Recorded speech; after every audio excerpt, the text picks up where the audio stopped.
Demək, şəhidimiz Zərbəliyev Ziyad Nərmanoğlu'nun atası gildəyik. Bu da onun ev muzeyidir. Gördüğünüz, hal-hazırda gördüğünüz. Ve bu jurnalları əbədi yaşarlar. Şəhidlərimizin adına həsr eləmişik. Bunu çap edib çıxartmışıq. Hətta burada İcra Hakimiyyətindən Cəlal müəllimin əvvəlcədən xəbər verib demişik ki, belə şəhidlərimiz haqqında belə bir jurnal təsis edib çıxartmaq istəyirik. Demişdi ki, hə, bəs bunu götürün gəlin. Bizdə də şəhid ailələrində nə istər diplom, istər kitab, istər jurnal, biz təmənnasız bunu ona təqdim edirik. Çünki ödəniş lazım olarsa onu icra hakimiyyəti tərəfindən ödənilir.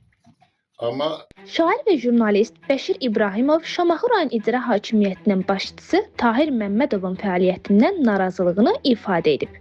Onun sözlərinə görə aylıq əmək haqqısı 9000 manat olan icra başçısı şəhidlərin xatirəsinə həsr olunmuş Əbədi Yaşarlar adlı kitabın nəşrinə dəstək göstərməyib. O baxımdan da mən icra hakimiyyətində oldum, Cəlal müəllimin yanında.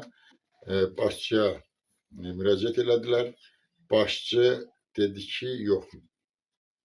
Bizlik deyil. Tahir müəllim dedi, bizlik deyil. Halbuki Tahir müəllimi özü mətbuat işçisi olub, hamı yaxşı bilir.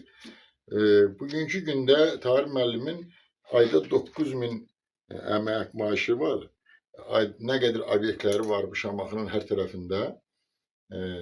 Amma onun bugünkü gündə imkanı görün nə dərəcədə aşağıdırsa, şəhidlərin adına gələn kitaba yardım, kömək eləməyi bacarmalı yoxdur, imkanı yoxdur. Bəşir İbrahimov bildirib ki, bu cür təşəbbüslərə diqqətin ayrılmaması cəmiyyətdə narazılıq doğurur. O, xüsusilə şəhid ailələrinə göstərilən qayğının yetərli olmadığını vurğulayıb. Eyni zamanda İbrahimov şəhid Zərbəliyev Ziyadın atası Nərman Zərbəliyevin sosial vəziyyətdən də narazılığını ifadə edib. Onun fikrincə şəhid ailələrinin yaşayış şəraiti daim diqqətdə saxlanmalı və onlara lazımi dəstək göstərilməlidir. O baxımdan da bütün şəhid ailə, bax gördüyünüz bu kitabı mən hal-hazırda şəhidimizin atası Nərman bəyə mən bunu təqdim edirəm.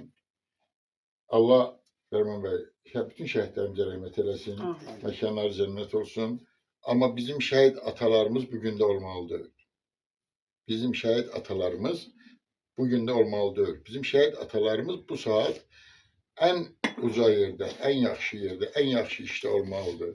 Ən yüksək maaşla təmin olunmalıdır. Amma baxın, bir də yaxına gəlsin. Bu da bizim uğrunda canlarını qoyan şəhidimizin atası. Mənim ürəyim ağrıyır. Allah bunlara insaf versin. Sübhan müəllim başda olmaqla mən bütün bu 50 dənə kitabı bugünkü gündə paylayacağım şəhid ailələrine. Öz vəsaitim hesab. Çox sağ olun, var olasınız. Buyurun. Və Çox sağ olun. bizim adımızdan Sağ olun, var olasınız. Allah köməyiniz olsun, gələn ayaqlarınız var olsun. Allah sizlərdən razı olsun, vətənpərvər oğullarımız var olsun. Çox sağ olun. Sağ olasınız. Allah. Vallahi biz özümüz də qardaş. İstəyirsiniz burada danışın ekranda. Tahir müəllimlə də heç nə razı deyiləm. Mən şəxsən Tahir müəllimlə nə razı deyiləm. Yox, indi Bizi onun üçün, hə. onun o nə eləməyi, necə eləməyi baxmam. Bugün kim nə deyir, o tamam bir başqadır. Allah razı olsun, əgər o kiminsə problemini həll edirsə. Mən bugünkü gündə mən şəxsən Tahir müəllimlə razı qalmadım. Eləcə də Cəlal müəllimlə, eləcə digərlərindən. Yəni orada elə bir icra hakimiyyətində bir saat oldum, elə bir hava oldu ki orada. Öz-özümə bəlkə də üstümdə pul yox idi. Yoxsa çıxardım, onlara hərəsinə 1-200 man pul verərdim. Yenə Allah sizə səbir versin. Allah sizi qorusun. Allah o gözəl balamıza rəhmət eləsin. Məkanı cənnət olsun. Zaten onlar cənnətdədirlər. Cəmi şəhidlərimiz əlbəttə ki. Zaten onlar hamısı cənnətdədirlər. Sağ olun, var olun. Çox sağ olun, var olun. Allah əl üzü qolunuzu var eləsin. Hər kimin bu kitabda, bu jurnalda əməyi var. Sağ olsunlar. Haqlarını halal eləsin. Halal xoşunuz olsun. Çox sağ olun, var olasınız. Gələn ayaqlarınızda var olasınız. Halal xoşunuz olsun. Minnətdarıq.